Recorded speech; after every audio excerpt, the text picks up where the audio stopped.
And welcome to another edition of Ducks No Sports. As this week, we're talking about Week 8 of the NFL. It's already Week 8. Season going by fast. It just seems like yesterday the Giants were playing the Cowboys on opening night. And after this week, we'll be officially halfway through the season. And we're starting to see who the Super Bowl contenders are and who the pretenders are for the Super Bowl. It's been an interesting year. There's a lot of surprising teams this year, and a lot of teams we thought would be good are actually pretty crappy. So it's been an unpredictable year, which is always exciting in the NFL. But our first match of the week we're going to talk about this week is going to be the Thursday nighter. Tampa Bay Buccaneers traveling to the 5-2 Minnesota Vikings. We'll talk about Tampa Bay here. Almost halfway through the season. Is Tampa Bay a good team or a bad team? Because I don't know. Because at times they look like they are improving. Josh Freeman looks like to be on his A games and sometimes, but other times they look like they're degressing a little. And it's hard to say. Are they a good team? Do they have talent? Yeah, they. I wouldn't say the most talented team in the league, but they have some. They have some surefire Pro Bowlers on their team. I think Josh Freeman, if he can put it all together, can be a good quarterback in the league. Maybe not great, but a good quarterback in this league. And a defense who gets after the passer, is improving week by week. But we go back to the question again, are they a good team? We don't know, because last week, a good spot for them against the Saints. Really thought they would come to perform and got to that early lead and then just shit the bed there in the second half against the Saints. Saints just rolled all over them. I mean, their defense giving up many yards. Drew Brees, not very impressive. But this week they're playing a team in Minnesota well, question, are they a good team? I say they are. I mean, the way Minnesota's played this year is very, very impressive. And more impressive is Adrian Peterson, who hands down is the best running back in the league. And the way he's come back from his injury, from tearing out his knee to just lighting it up, it's like he hasn't missed a beat. It's been the most impressive thing I've seen in years in the NFL. I mean, usually when you tear out your knee, it usually takes a year to get back, right? Usually takes a year. And Adrian Peterson said, screw that, I'm back now. And he's playing well, and this team is playing well. This team, a lot of people are saying they're just pretenders. They're not as good as their record shows. I'm not one of those people, because I'm really starting to buy into this Minnesota Viking team. And if they can play defense the way they play defense, which is get after the passer, intercept balls, and take them back to the house, and just don't let any big plays happen, they're going to be good. If Christian Ponder, who granted isn't a Tom Brady or Peyton Manning, but he just does enough to get it done. He's a perfect game manager, and of course you have the best running back in the league in Adrian Peterson. So Christian Ponder is going to be handing the ball off a lot for us this season, I think, to Adrian Peterson. And will be an interesting game this week, because I think in prime time Tampa Bay will come to play. But I think Minnesota on the big stage on NFL Network is going to show that, hey, we're a good team. We're as good as our record shows. And I think the Minnesota Vikings are going to beat Tampa Bay. I don't think this will be a beatdown by any measure, but I think it'll be a close game, maybe a touchdown game. But I think the Minnesota Vikings win on Thursday night in prime time on NFL Network. Our next matchup we're going to focus on is the 6-0, the last undefeated team, of course, talking about the Atlanta Falcons, traveling to Philadelphia, traveling to the Link to take on the Philadelphia Eagles. We'll start with Atlanta. Maybe it's just me, but if you're 6-0, why is it just me, or is anybody giving the team any respect? I mean, yes, we know in their past they haven't been the best team in the playoffs. Matt Ryan's never won a playoff game. Mike Smith has never won a playoff game. But 6-0 is 6-0. And maybe it's because people don't want to give respect because they want to see Atlanta do in the playoffs, which is fair. But I think this is the best team in the NFC. I mean, you think about their offense. I mean, you have Julio on this side. You got Roddy on that side. You got the future Hall of Famer Tony Gonzalez in the slot at tight end. And that's a hard offense to stop. And then you got Michael Turner, who may not be as good as he used to be, but is still a very good running back in the league. And you have an emerging elite quarterback in Matt Ryan. That is a deadly offense to go against. It's like Rodney White an interview with Michael Irvin a couple weeks ago on NFL Network said, pick your poison with us and we'll still kill you. I mean, that's how lethal this offense is. And they've got a lot of slack the last few years of their defense, and their defense is improving week by week. They lose their best corner, and Brent Grimes for the year, and they don't lose a beat. They are still one of the best teams in the league on the defensive side. Like number 9 on total defense right now, very impressive. Offense in the top 5, of course. And overall, this might be the best team in the NFC, I think. Because this team's going to be tough to beat, and if they get home field, watch out, because the Atlanta Falcons are deadly in the Georgia Dome, as Matt Ryan is like a million, like zero in that dome. He loves playing the dome. But they're not at home this week, as they're traveling to the Link to take on the Philadelphia Eagles team, who is a mess. Of course, during the bye week, firing their defensive coordinator. Good, because I didn't think their defense was a problem. I thought the problem was their quarterback throwing picks and turn the ball over. But good. I'm glad they fired their defense coordinator, because clearly that was the reason they were losing games. Because it's not like Philadelphia's a top 10 defense this year or anything. And that being said, though, like this team, after firing their defensive coordinator, still has issues, as I say. Michael Vick has issues this year. He's not what he used to be. The last 2 years, clearly he's falling off. He's not the elite guy anymore as he used to be. And he has to really fix it up, because it falls on his shoulders now, because this team has talent. They have, I'll say, hands down, the most talented team in the NFL is the Philadelphia Eagles. I mean, they have some great weapons, from Jackson to Macklin to McCoy in the backfield, who they should know a lot more of McCoy. I don't know why they don't. But a story for another time. But Michael Vick has to get this team going. He's the leader of the team. He has to get this team going. Andy Reid, good solid coach, but maybe it's pretty clear they've just tuned him out. It's the last couple of years. They kind of tuned him out. And I think this week, Atlanta, who plays with chip on shoulder every week because nobody wants to give him respect, and Philadelphia being probably the most overrated team in the league so far this year, I think the Atlanta Falcons go in the Link and punch Philadelphia in the mouth, beat their old QB and Michael Vick, and win this game by, I think, 2 scores.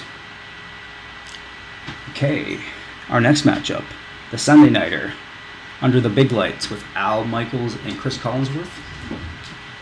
New Orleans Saints coming off a winning streak here, two straight wins in 3 weeks, very impressive.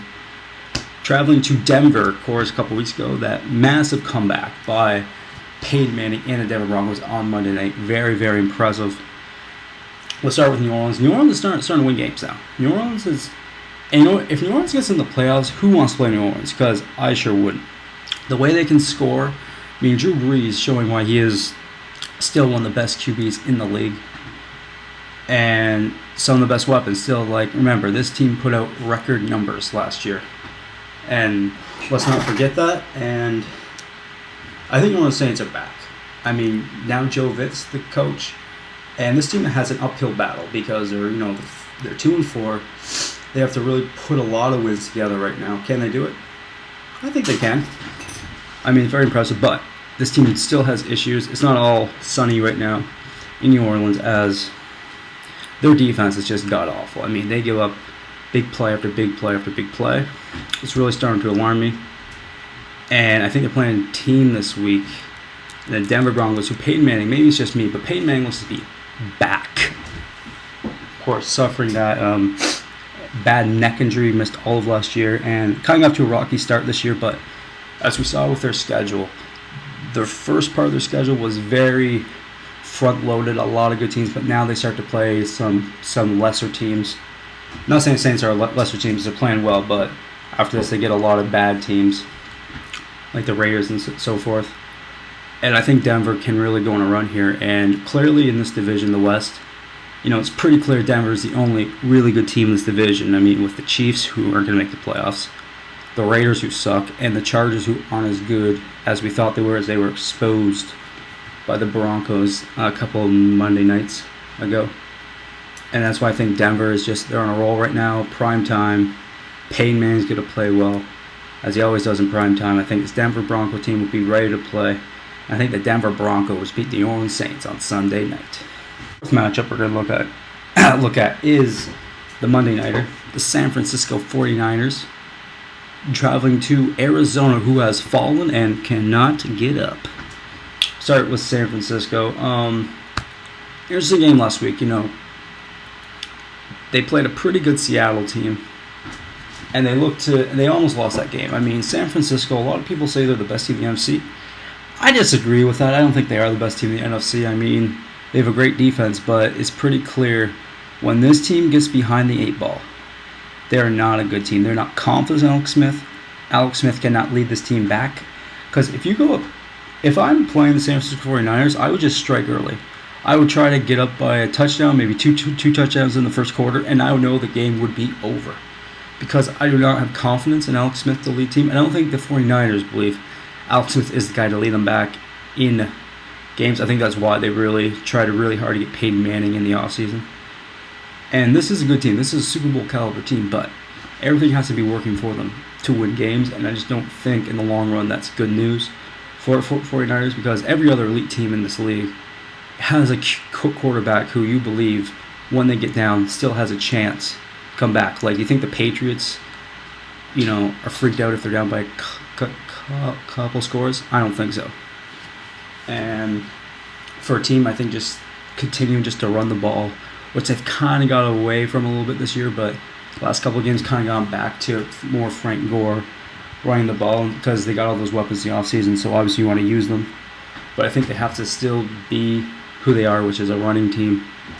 And I think they're going to get back to this week because they're playing a team in Arizona who, remember when Arizona was 4-0 and top of the world? Because I don't.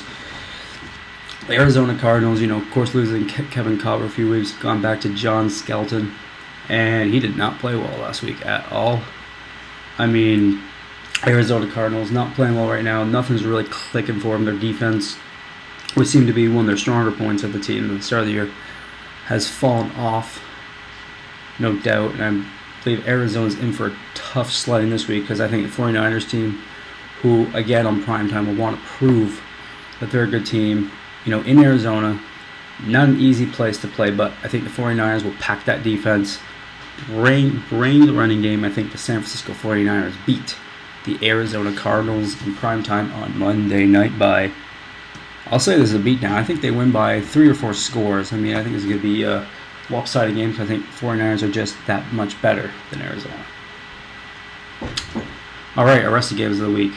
Miami at the New York Jets. Jets coming off pretty impressive last week. I was really impressed with what I saw against a really good Pats team, but I will go with Miami Dolphins, who are really starting to make me a believer. Tannehill. I had my doubts about Tannehill and the Dolphins, but I'm starting to believe in the Miami Dolphins. San Diego at Cleveland. San Diego, interesting week, coming off a scandal as they are using illegal stickum, which begs the question, is there a legal stickum if you have an illegal stickum? Interesting. I don't know. I just thought that. Just thought about that. But San Diego, of course, traveling to Cleveland this week, and this might sound crazy. This might sound bold, but I'm going to go with the Cleveland Browns. I'll tell you why. 1 o'clock start, so you got a West Coast team traveling to the East Coast. Not used to playing that early. How their mental clocks be ready to go. Who knows? Cleveland Browns not a good team at all, but they've already won a game this year against a pretty good Bengals team, so I will take the Cleveland Browns to beat the San Diego Chargers. The Colts traveling to Tennessee. I'm liking this Tennessee team. Chris Johnson, CJ2K looks to be back, and I will roll with the Tennessee Titans this week. New England at St. Louis. I will take New England because, as I've been saying all year, St. Louis is not that good.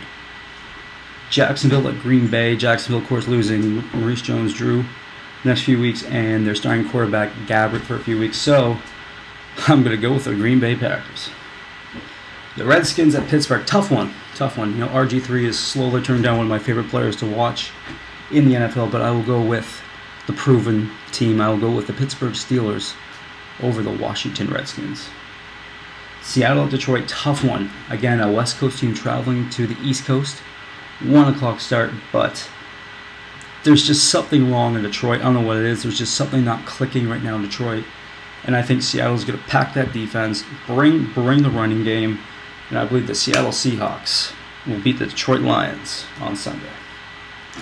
Oakland at Kansas City. Well, not the best match of the week, but I will take the Kansas City Chiefs. Tough place to play. They're in Arrowhead, and I believe the Kansas City Chiefs, starting Brady Quinn this week. I think Brady Quinn is actually not a horrible quarterback. So I believe the Kansas City Chiefs win this week. The Giants, New York Giants at Dallas. New York Giants are playing well right now.